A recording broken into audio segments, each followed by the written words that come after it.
समय में चूड़ी अगर मेहरारून के पहने के होखे तो चूड़ी हार लोग घरे आवे,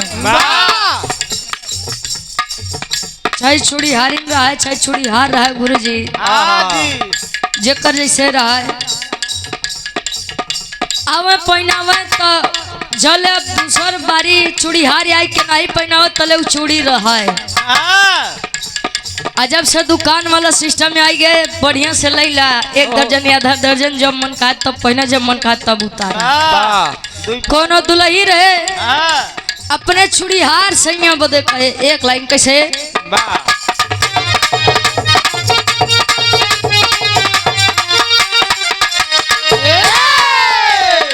टिकुली का झर लेके घरवा से गईले,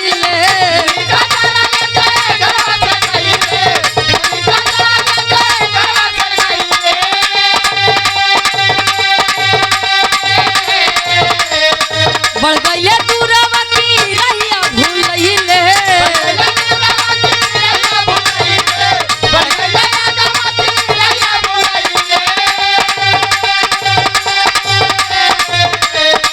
टिकुली का झर लेके घरवा से गईले, बढ़ गईले लगावा की रहिया भूलइले। चूड़ी हार पियावा, चूड़ी हार पियावा, चूड़िया बेच के नइले, चूड़ी हार पियावा,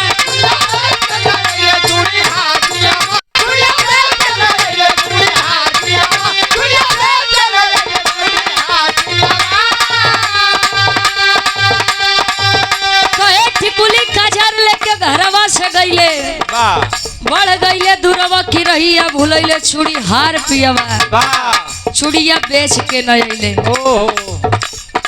कटनी के समय चलत बा, कुछ आदमी तो वही ऐसा न होया कि अगर ढेर दिन बाद मिलत हो कहिए भैया वो सब बढ़िया से बीत गए, जले पथरा उथरा पर रहन तले सब कुछ निपट गया रहन कि नहीं निपटा रहन। कहो गुरुजी आदमी अपन अपन बातचीत करत हो, दे दे बाबू हरे दे दे उड़े रात हो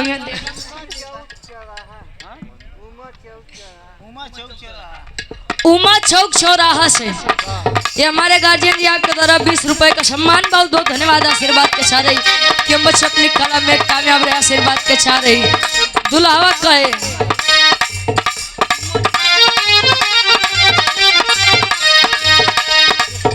मोरी धनिया हो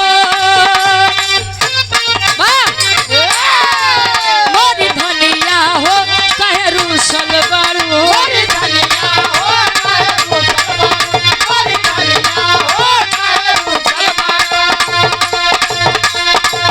चल खेतवा में कागूसल बारू,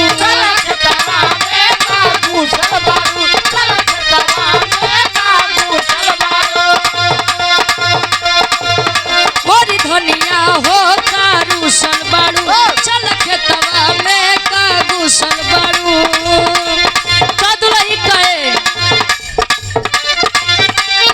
और ये बड़े भाई हमारे सचिन पाल जी कहाँ से बीबियापुर से आपके द्वारा सचिन पाल भाई हमारे 50 रुपए का सम्मान बहुत बहुत धन्यवाद। लड़की कहे तबादा कहदा कि हमसे कटनी कराई बाता, बनारस घुमई बारा जजी,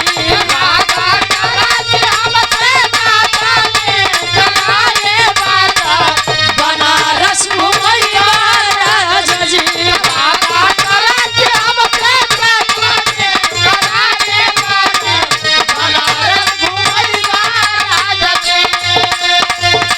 जलेबिया गरम गरम और कचौड़ी खिलाई दाता, लस्सी पियई बारा जजी,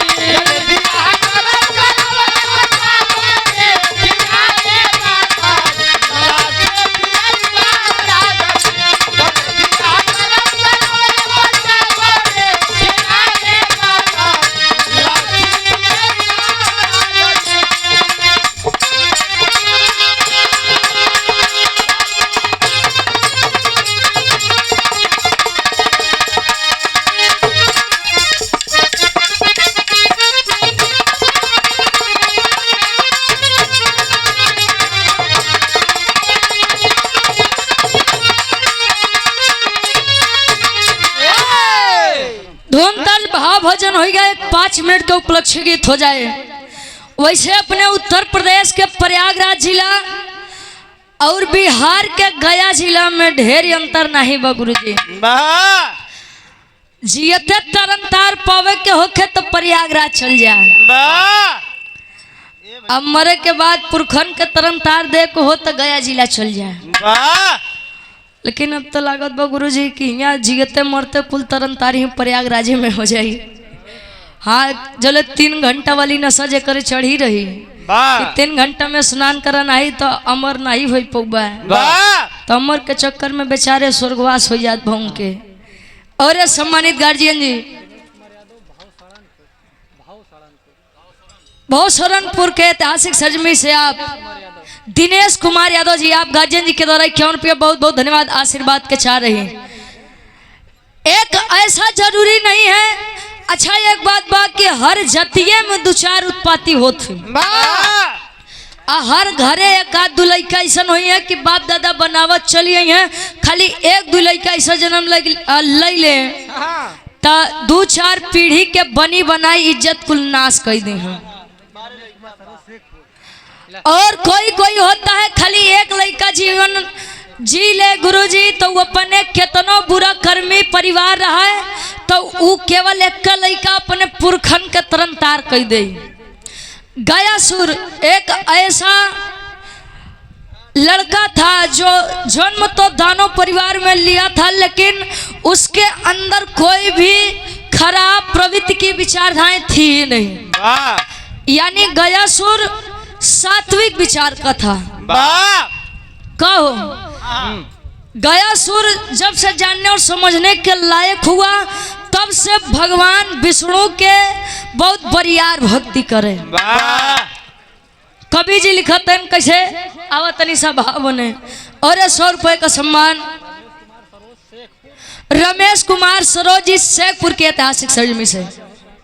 अच्छा राजे हो तो कैसे मनाइए? फरमाइश है 100 रुपया बहुत बहुत धन्यवाद आशीर्वाद के चाह रही है। मनाओ खो तो पहले बता दियो तो भाई मनवाई देते हम।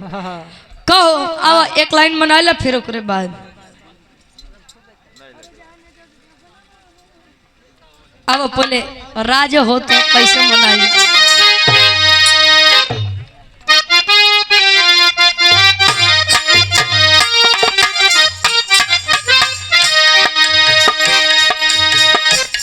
कोनो दुल्ही मनावन करे बिरहा सम्राट स्वर्गीय दादा श्री राम कैलाश यादव जी की गीत है। वाह। और YouTube पर आप लोग इस गीत को बड़ा पसंद करते हैं। आज के भी हमारे भाई और पुरखा दादा पुरनिया लोग करें तो बात के बाद बताएं कि उनके जमाने वाली गीत ही है यार। दुल्ही मनावन करे कैसे?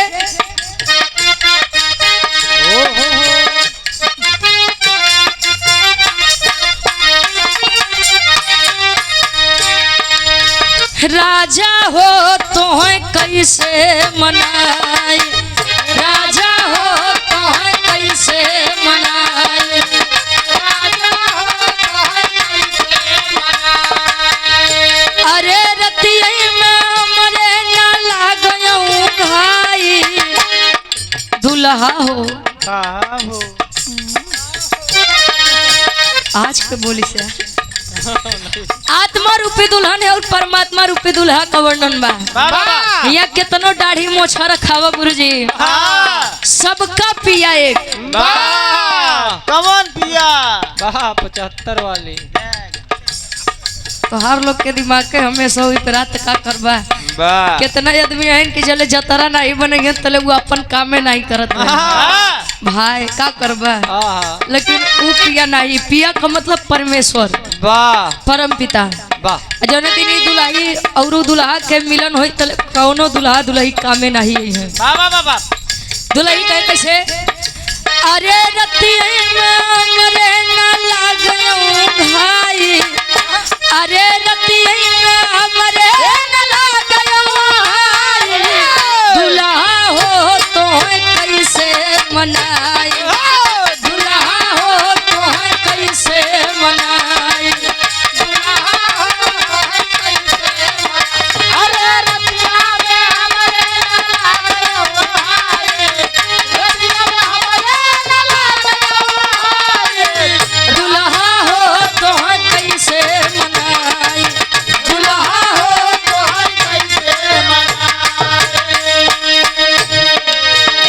बीतबल पनवा आई गे जवानी बीतबल पनवा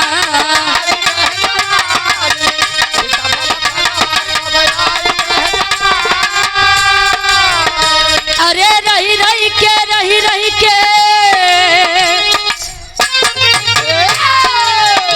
अरे रही रही के सजिया पे आवंगड़ाई अरे रही रही के सजिया पे आवंगड़ाई दुल्हा हो तो कैसे मनाई दुल्हा हो तो कैसे मनाई दुल्हा हो तो कैसे मनाई अरे रही रही के सजिया पे आवंगड़ाई रही रही के सजिया पे आवंगड़ाई दुल्हा हो तो कैसे मनाई दुल्हा हो तो कैसे मनाई।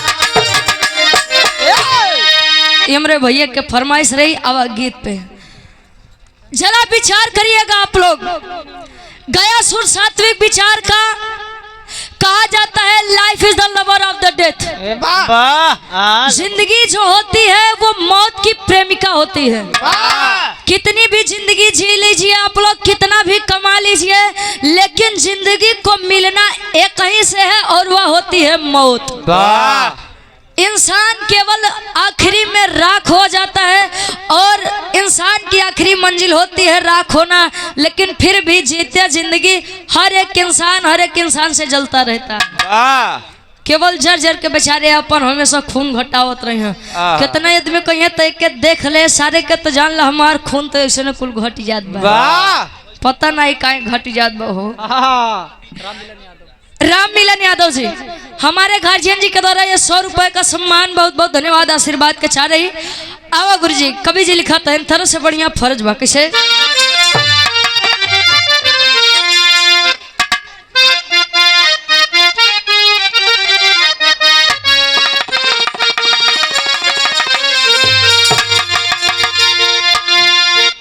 अरे गाया सुर ललनवा के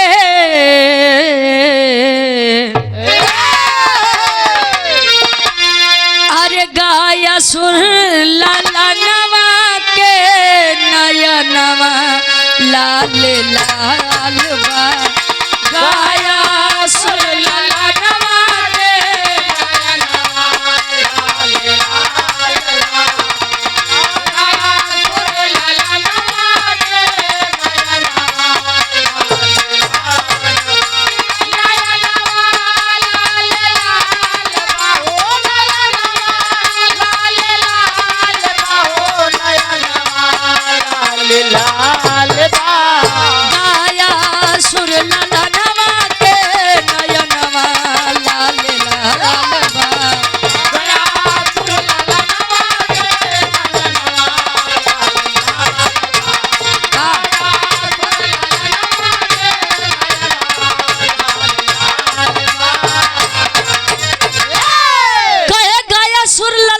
के नयनवा लाल लाल लोग कहते हैं कि पहले के समय के लोग इतना लंबा तपस्या करें 10,000 बरिस 20,000 बरिस तो लोग केवल तपस्या में बिताए दें।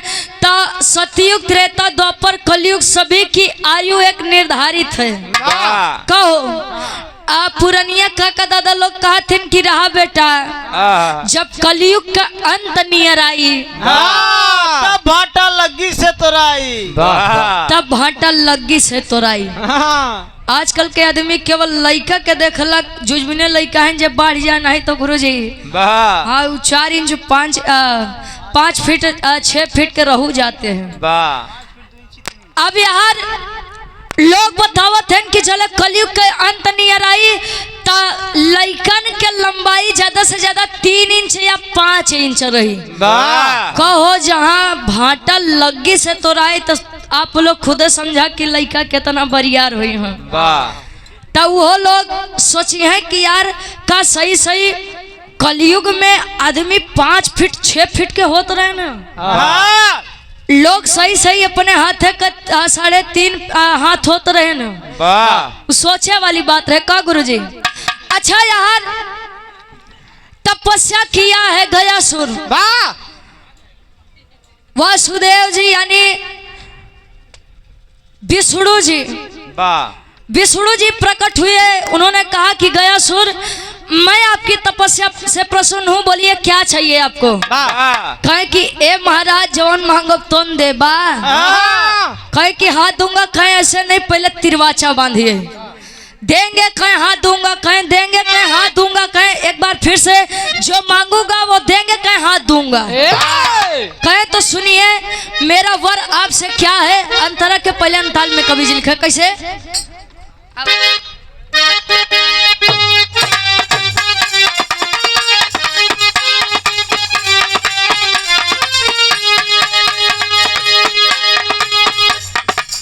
कई के तपस्या विष्णु जी के घोर वर एक पाया हो। घोर वर एक पाया भैया, घोर वर एक पाया हो। घोर वर एक पाया भैया, घोर वर एक पाया हो। हाथ रखूं या जिसको छू लूं, जाय स्वर्ग असथनवा हो। नयनवा लाल लाल बा, गाया सुर नयनवा दे। नयनवा लाल लाल बा, गाया सुर नयनवा दे। नयनवा लाल लाल बा, नयनवा लाल लाल बा हो। नयनवा गाया सुर ललनवा के। नयनवा लाल लाल बा, गाया सुर ललनवा के।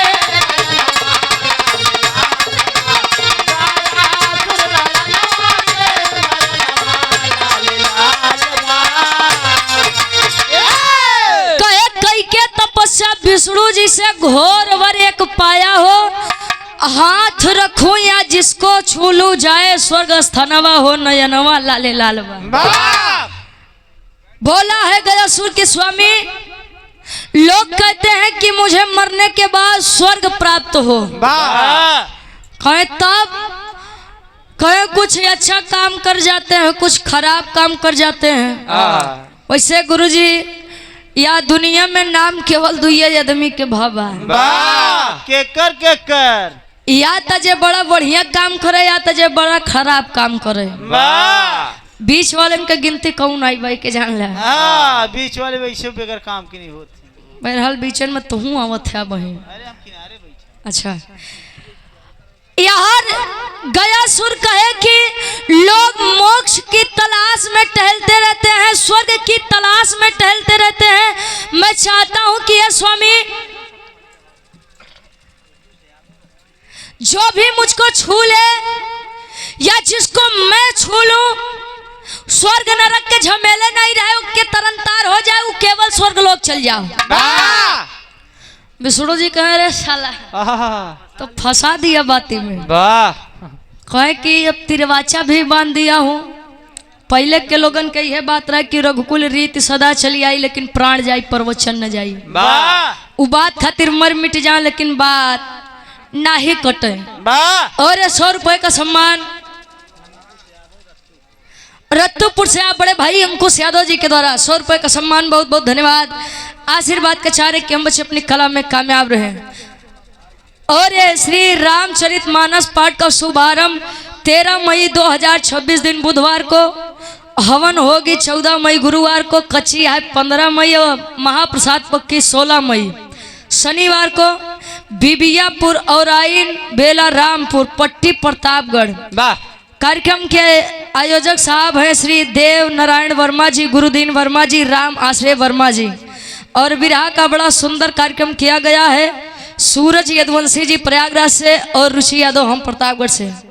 अच्छा, बहुत बहुत धन्यवाद। 100 रुपए का स्नेह सम्मान, बहुत बहुत धन्यवाद। आशीर्वाद के चारे कि हम बच्चे अपनी कला में कामयाब रहे। इसे आप लोगन के देन बत की अब की लागत बा पूरा मईवा भर यहाँ ही रहे हम कहो। बहुत बहुत धन्यवाद। आशीर्वाद के चारे ही ए भैया। अच्छा, कभी कभी होता है कि गलत जगह पे गुरुजी जी तिरवाचा बांधना भी बड़ा तू विधा हो जात जैसे यमराज जी उ बेचारू दे दिहन तिरवाचा। एक भक्त रहे उ जिंदगी भर केवल अपराधे करे। तनी सब विचार करिए आप लोग। उ जिंदगी भर अपराध करे। अच्छा दिन नियर आए कि यमराज जी हमें अब लेके चला। यमराज जी देखे कहे कि ओहो आज तो उसकी पारी है। आए यमराज जी कहे कि बेटा तैयार हो चलना है तुझे। तो कहे कि ये महाराज है खाली आज के रात हमें और यहाँ रायदा अगली बार जब यहाँ पे होगा तो कसम से हम आपके साथ चल देवा। कहे ठीक है आखिरी इच्छा तेरी यही है तो तू आज के दिन यहाँ रह ले। अच्छा चल दिए यमराज जी। अगले दिन भोरहरिया में लड़का उठा बड़ा चतुर भाई कलयुग के आदमी बड़ा चतुर होते। 3.5 हाथ के भले यहाँ लेकिन बुद्धि उनके हर युग से ज्यादा बा। अच्छा यार उ लगा यमराज जी के मूर्ति बनावे अगरबत्ती जलाए। जान गया कि अब हम यमराज जी के आवे वाली और समय नजदीकात बात है। अगरबत्ती दिखाए के केवल यह कहे ओम यमराजाय नमः, ओम यमराजाय नमः। अच्छा 2-3 बार कहे यमराज जी सोच में अरे बाप रे बाप तो हमारे भक्त निकलिए बा। यमराज जी के वैसनो क्यों भक्ति भावना जल्दी नहीं करत के उनका बुलावे भाई। भैंसा चढ़े आए कहे कि ओ हो बेटा तुम मेरे बहुत बड़े भक्त लगते हो। कहे का बताई जीवन में हम एक जने तो पूजे आपको पूजा मैंने और आप पर हमका मारे बदे चली आया। कहे तो ठीक है कुछ मांग ले बेटा। कहे 3 वरदान मांगूंगा दोगे? कहे हाँ दूंगा। यमराज जी भैंसा पे बैठा कहे क्या चाहिए बोलो? कहे ऐसे ना पहले तिरवाचिया बांधा है। कहे ठीक तिरवाचिया बंधा लिए। कहे कि बोलो पहला वरदान? कहे महाराज जिस भैंसे पर आप बैठे हैं एक जवन सिंह ऐसे बा पहला बार हमका ऐसे न दे दा कि एक दोनों सिंह ऐसे खड़ी हो जाए। कहे देखो कितना बढ़िया है बेचारा। बहुत भला है। कहो गुरुजी कहे यानी ऐसे होके एकदम जुट जाए सीधा होके जुट जाए। कहे कि देखा कितना बढ़िया है कितना सज्जन है। वरदान भी मांग रहा है तो मेरे लिए और मेरे वाहन के लिए मांग रहा है। कहे मस्त वैसा ही होगा। अब वो भैंसा का गुरुजी सिंह एकदम चपक के सीधी। कहे दूसरा मांगी। कहे बेटा जल्दी मांग। कहे दूसरा वरी बा कि जौन सिंह खड़ी बा तू आई के ही पे बैठ जा। अब यमराज कहे साले फंसा दिया। अच्छा वो बेचारा लखक कहे कि ऐसे नहीं तिरवाचा दिए यमराज जी हम आपके बड़ा बरियार भक्त है तू बैठा। यमराज बैठे। अच्छा यमराज जी बेचारू चल दिए हम बैठा। कहे बेटा तीसरा जल्दी मांग ले नहीं तो जान ले बड़ी दिक्कत हो जाएगी बड़ी कष्ट बा। तो लगे मने मन हंसे कहे आवा तू हमें मारे बदे आए रे। कहे तीसरा मांग ले बेटा जल्दी मांग बड़ी तकलीफ होत बा। कहे मांगी। कहे हाँ मांगा। कहे कि जैसे भैंसा के पहले सिंह रही हम चाहते कि फिर से वैसे हो जाए। यमराज जी बेचारू कहे ये सारे तैयारे रहो हम चले अपन दूसरी जगह देखब खाता देखी खुली कि नहीं खुली। यहाँ से कभी कभी होता है कि गलत जगह पे तिरवाचा बांधना भी बड़ा खराब हो जाता है। गीता में भी लिखा गया है कहीं कहीं मारे वीर तो कहीं कहीं भागे वीर के जान ला। अच्छा यार विष्णु जी भी फंस गए। कहे कि अगर हम एक वरदान दिए देहब गुरु जी तो कुल आदमी तो बेचारे स्वर्ग चला जाएंगे तो नरक में के जाई। कहे मस्त वैसा ही होगा चल दिए। जब भी कोनो पाप करे आए के केवल गया सुर के छू दे भैया बढ़िया काम स्वर्ग लोग जाई बढ़िया काम स्वर्ग लोग जाई। अब यार स्वर्ग नरक के जब बैलेंस बिगड़े ला गुरुजी कहे चोरों मरे डकैतों मरे पापी मरे बलात्कारी मरे सर्व स्वर्ग जाते हैं। स्वर्गीय फलाना स्वर्गीय धमाका तले नरक में के जाई। तब देवतन के बड़ी चिंता सताई। चिंता सताओ कैसे अंतरा के दूसरे अंताल में कवि जी लिखत है। और आप सम्मानित गार्जियन जी श्री राधे श्याम शर्मा जी सपहा छात्री आप गार्जियन जी के द्वारा 101 रुपए का सम्मान, बहुत बहुत धन्यवाद। आशीर्वाद के चारे कि मुझे अपनी कला में कामयाब रहे। अंतरा के दूसरे अंताल में कवि जी लिखे का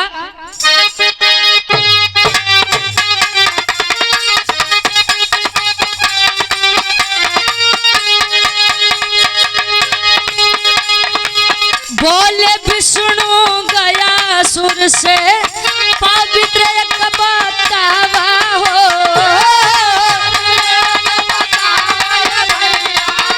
स्थल एक बतावा हो,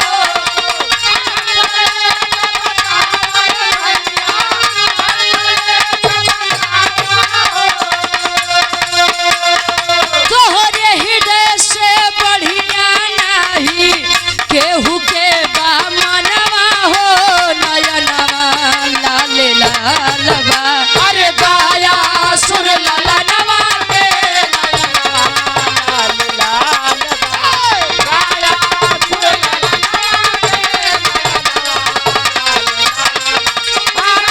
क्या बात है, बहुत लाल बा हो, नयनवा लाल लाल बा हो, नयनवा लाल लाल बा, गाया सुर ललनवा के नयनवा लाल लाल बा, अरे गाया सुर ललनवा के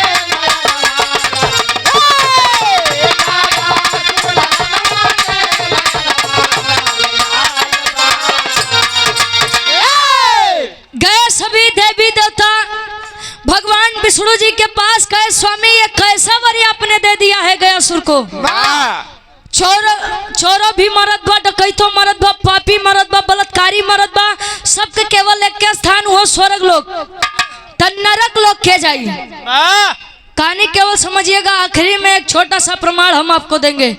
अच्छा कहे तब कहे कि गयासुर का मरना बहुत जरूरी है। कहे अब वरदान यहाँ पे दिए रहा आराध्य वो आपको मानता है, इसीलिए आपको ही जाना है और आपको ही अपने अनुसार बातें करनी है। पहुंचे हैं विष्णु जी गयासुर से, कहे बेटा गया, कहे हाँ स्वामी बोलिए, कहे कि बेटवा बड़ा चानी काटत है, कहे तब कहे कि जो भी गलत कार्य कर रहा है बेटा वो भी स्वर्गलोक जा रहा है, जो अच्छा कार्य कर रहा है वो भी स्वर्गलोक जा रहा है।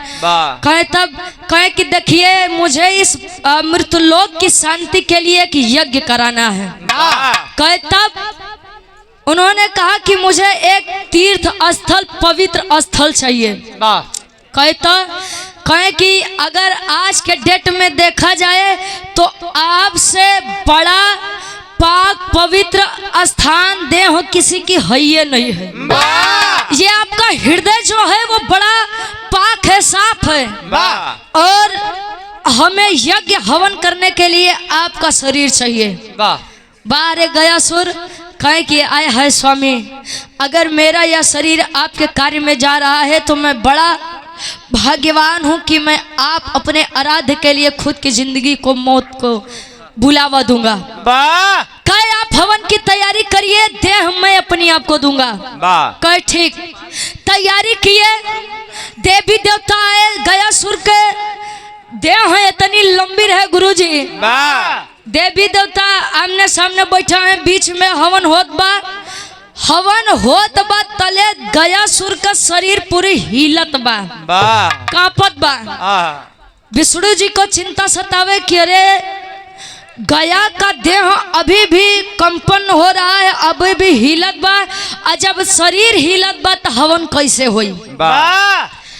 तले गदाधारी यानी हनुमान जी, बजरंगबली, जिनकी बातों को हम आज भी लागू करते हैं कि ये भैया हनुमान जी तो हम ही नहीं कि सीना चीर के दिखाऊ हम।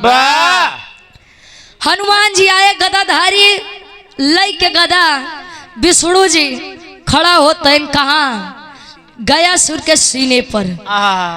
जब गयासुर के सीने पर खड़े हुए, शरीर कपनी बंद हुई, हिलना बंद हुआ, तले हवन होत बा, अजले हवन होत बा तो गयासुर एक बात कहे, का कहे, राजवीर पाल जी हमारे गार्जियन जी गड़ौरी कला की ऐतिहासिक सरजमी से आप गार्जियन जी के द्वारा ये 100 रुपए का सम्मान, बहुत बहुत धन्यवाद, आशीर्वाद के सारे। अब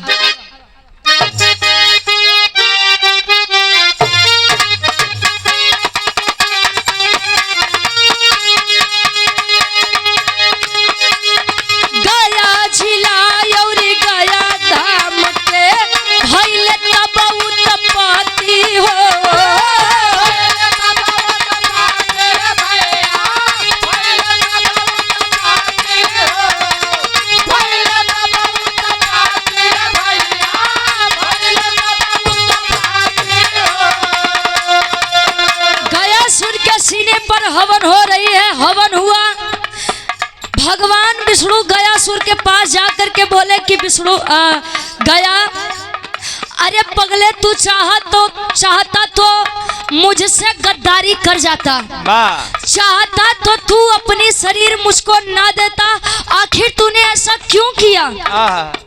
कहे कि साहब जरूरी नहीं है कि खराब खानदान में जन्म लेने से बच्चा भी बगावत और बेईमानी पर उतर जाए। विचारधाराएं मेरी हमेशा से सात्विक रही हैं। मैं हमेशा से आपको अपना आराध्य माना। अगर मैं आपसे गद्दारी कर जाता, बेईमानी कर जाता, तो मेरे इस शरीर का पाक और पवित्र रहने का कोई मतलब न निकलता। इसीलिए मैंने ये अपनी शरीर आपको दिया। कहें कि बेटा उस भक्ति से मैं जो प्रसन्न हुआ सो हुआ, मैं तेरे इस बलिदान की वजह से बड़ा प्रसन्न हूँ। बोल क्या चाहिए तुझे? कहे कि साहब आपने मेरी शरीर तो ले ली, मुझे केवल एक वर दे दीजिए। मैं रहूं ना रहूं, लेकिन अगर कोई भी यहाँ पर आए, मेरे इस स्थल पर आए, दर्शन दीदार करे, तो उसके पूर्वजों का भी तरनतार हो, उसका भी तरनतार हो। विष्णु जी आशीर्वाद दिए कि बेटा गयासुर, जो भी तेरे इस तीर्थ स्थल गया धाम में आएगा, मैं वरदान देता हूँ कि जो भी आएगा दर्शन करने के लिए, वो ना बोल के ओकर 7 पीढ़ी तरनतार हो जो कर। कहो और आप विनय सोनू यादव जी, जिला पंचायत प्रत्याशी, बाबा बेलखर धाम प्रथम से आप गार्जियन जी के द्वारा 201 रुपए का सम्मान। बाबा बेलखरनाथ धाम के आपके ऊपर आशीर्वाद लगे, छोट बड़े के आशीर्वाद लगे, विजय का तिलक आपके मत्थे पर लगे, यही हमारी दिली कामना है।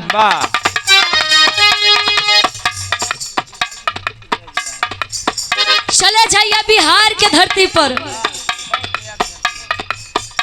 बौद्ध महात्मा बुद्ध जी के धरती पर, जहां पर ये गया जिले की उत्पत्ति हुई, गया धाम की उत्पत्ति भा। लोग आज भी बताते हैं गुरुजी कि आज भी जब लोग आते हैं तो यहाँ लोगों का जमाव हो जाता है। साहब जवान पुरानिया कई के गए, कल हमार प्रोग्राम रहे सुल्तानपुर में, एक गांव के नाम रहे भक्तिन के पुरवा। पुरानिया काका दादा ऐसे ऐसे नाम गांव बसाई के चली गए भाई। बीबीपुर, दुलहीपुर, राजापुर, आई अमेठी में चल जा, हुआ एक गांव के नाम बा दुल्हिनपुर। शिवराम चाचा हमार कईयो बार लेहन पैसा एकर पूरा बतावे बड़े कि अब बताओ तब बताओ, पूरी रात बीती है नहीं जान पाए दुल्हिनपुर काहे पड़ा हुआ। बहुत बहुत धन्यवाद। ऐसा पुरानिया काका दादा काम करके गए। लोग भले ही कितने भी शिक्षित हो जाएं, लेकिन हम आज भी उनकी प्रथाओं पर चलते हैं। लोग पहले मिले कि भैया जय सीताराम, राधे श्याम, जय जय राम। अजौन आज लड़का पढ़ा लिखा है, संस्कार बावन के, तो वो आजो अच्छा पहले लोग पैलगी करें तब पाँव तले एकदम जाए भैया बाबू राधे श्याम सीताराम जय राम। आजकल तक केवल झुकत तो घुटन तक बाबा जय राम, बस इतने तक। अरे ना भाई उ जमाना बे आवे में कुछ दिना बा। आवा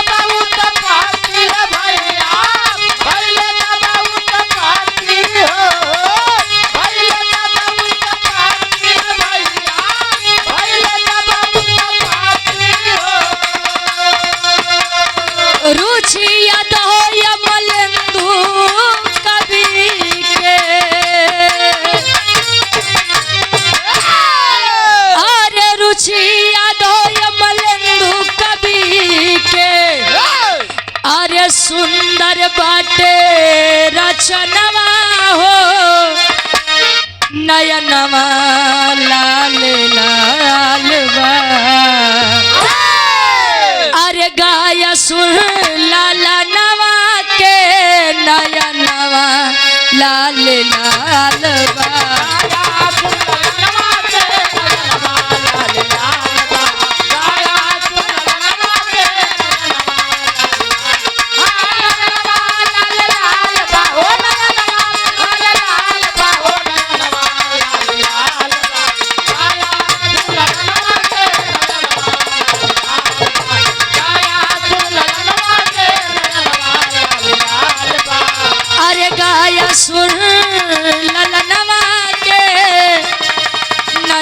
लाल लाल